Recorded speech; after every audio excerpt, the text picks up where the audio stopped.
শেষ মুহূর্তে সারা দেশে জমে উঠেছে পশুর হাট। দাম নিয়ে ক্রেতারা অসন্তোষ প্রকাশ করলেও বিক্রেতারা বলছেন এবার গোখাদ্যের দাম বেশি এবং চিকিৎসা খরচও বেড়েছে।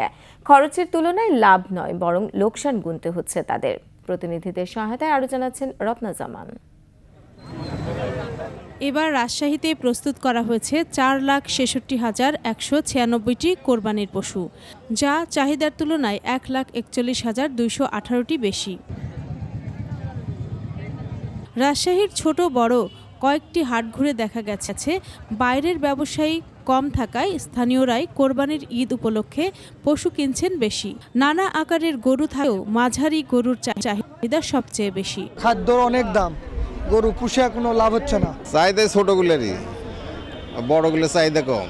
চট্টগ্রাম মহানগরে এবার সাগরিকা বাজার, বিবিরহাট ও পুস্তার পাড়ে ছাগলের বাজার এবং অনুমোদিত 10টি হাটসহ অলিগলিতে বসেছে অসংখ্য পুরহাট। গতবারের চেয়ে এবারে গরু একটু প্রাইস বেশি।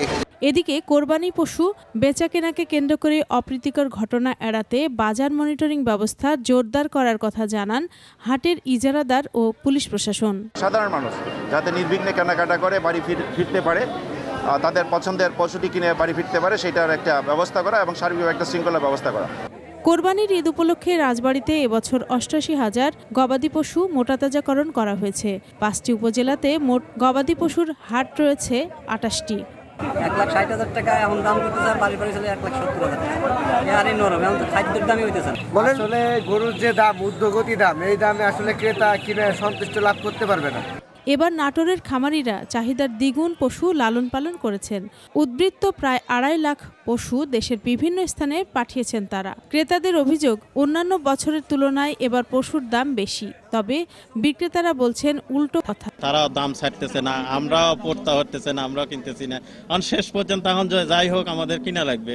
বড় গরুর পাটি একটু কম, ছোট গরু বেচা কেনা বেশি হচ্ছে। ব্রাহ্মণবাড়িয়ায় জমে উঠেছে কোরবানির পশুর হাট। জেলায় স্থায়ী ও অস্থায়ী মিলে প্রায় 100 স্থানে পশুর হাট বসেছে। প্রতিটি হাটেই দেশীয় গরুর পাশাপাশি মহিষ, ছাগল সহ পর্যাপ্ত সংখ্যক কোরবানির পশু রয়েছে।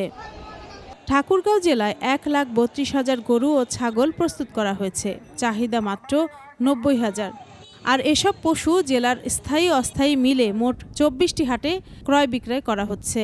ব্যাপারীরা আবার এসব হাট থেকে পশু ক্রয় করে রাজধানী সহ দেশের বিভিন্ন অঞ্চলে পাঠিয়েছেন। রত্না জামান, এশিয়া টেলিভিশন।